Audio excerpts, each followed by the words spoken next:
अरे आप क्या धार्मिक नगरी बनाएंगे? आपने तो अपना इतिहास देखिए, राम भक्तों पर गोली आप ही के लोगों ने चलाई थी। अब त्रेता युग का स्मरण करा रही है तो आपके मुंह में भी पानी आने लग गया है। उस समय ये पैसा कब्रिस्तान की बाउंड्री वाल के लिए जाता था और वही तो हमने मंदिरों की तरफ डाइवर्ट किया है। एक बार रामलला का दर्शन कर लीजिए, कम से कम इसी से और सद्बुद्धि आएगी, हम कृष्ण कन्हैया के लिए भी कुछ कर सकें। अब मथुरा की बात करिए। अगर सचमुच अपने को धार्मिक कहलाने का प्रयास कर रहे हो तो मथुरा वृंदावन पे खुल करके बोल दीजिए। मैं कल समाजवादी पार्टी के अध्यक्ष श्री अखिलेश यादव जी का एक बयान पढ़ रहा था। वो कह रहे थे कि उनकी सरकार आएगी तो अयोध्या को धार्मिक नगरी बनाएगी। अरे आप क्या धार्मिक नगरी बनाएंगे? आपने तो अपना इतिहास देखिए, राम भक्तों पर गोली आप ही के लोगों ने चलाई थी, आप ही की सरकार ने चलाई थी, समाजवादी पार्टी की सरकार ने। आज जब राम भक्तों के परिश्रम और पुरुषार्थ से प्रधानमंत्री मोदी जी के नेतृत्व में अयोध्या अब त्रेता युग का स्मरण करा रही है तो आपके मुंह में भी पानी आने लग गया है। अरे भूल जाओ, आपने तो थानों में और जेलों में कृष्ण जन्माष्टमी के आयोजन को भी रोक दिया था, कांवड़ यात्रा पे प्रतिबंध लगा दिया था। जो आज जब हमारे जनप्रतिनिधि कह रहे थे ना कि हाथरस में 22 से ज्यादा मंदिरों का सुंदरीकरण हुआ, क्या ये समाजवादी पार्टी के समय में संभव था? क्या उनके समय में नहीं था, क्योंकि उस समय ये पैसा कब्रिस्तान की बाउंड्री वाल के लिए जाता था और वही तो हमने मंदिरों की तरफ डाइवर्ट किया है। वही पैसा हमने इधर भेजा है कि कब्रिस्तान की आवश्यकता नहीं, मंदिर आस्था के केंद्र हैं। अखिलेश जी, अयोध्या को तो राम भक्तों ने सजा और संवार दिया है, आप उसकी चिंता मत करिए, पश्चाताप करिए, एक बार रामलला का दर्शन कर लीजिए, कम से कम इसी से और सद्बुद्धि आएगी।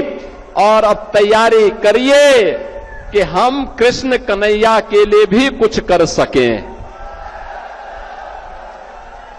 अब मथुरा की बात करिए। अगर सचमुच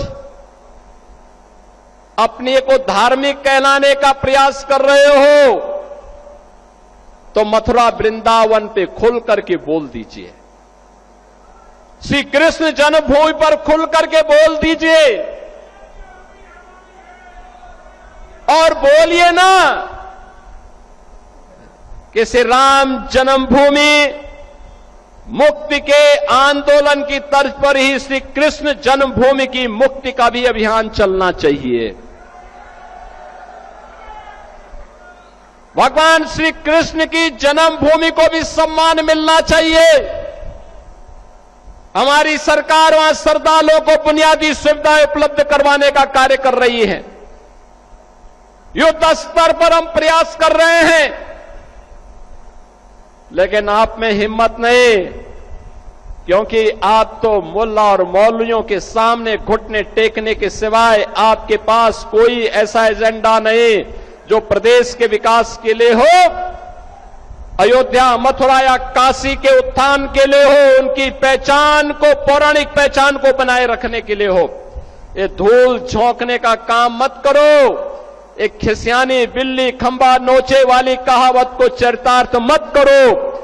अयोध्या अपनी पहचान के लिए आप पर मोहताज नहीं है, अयोध्या की अपनी पहचान है और अयोध्या ने अपनी पहचान को दुनिया के अंदर फिर से बनाया हुआ है।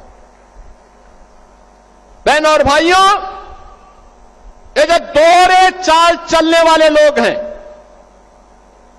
ये वही लोग हैं जो जनता जनार्दन को धोखा देते हैं। याद करिए, लोकसभा चुनाव के समय एक कांग्रेस और समाजवादी पार्टी आई थी, संविधान की दुआई दे रही थी। आपने भी 25 जून को आपातकाल दिवस मनाया, संविधान हत्या दिवस का आयोजन किया होगा अपने अपने जनपदों में। 25 जून 1975 भारत के संविधान का गला दबाने का काम, बाबा साहब भीमराव अंबेडकर के द्वारा बनाए गए संविधान के अपमान करने का काम अगर किसी ने किया था तो कांग्रेस ने किया था। अगर आप ये वीडियो YouTube पर देख रहे हैं तो हमारे चैनल को सब्सक्राइब कर बेल आइकन दबाएं और Facebook पर देख रहे हैं तो हमारे पेज को लाइक करें।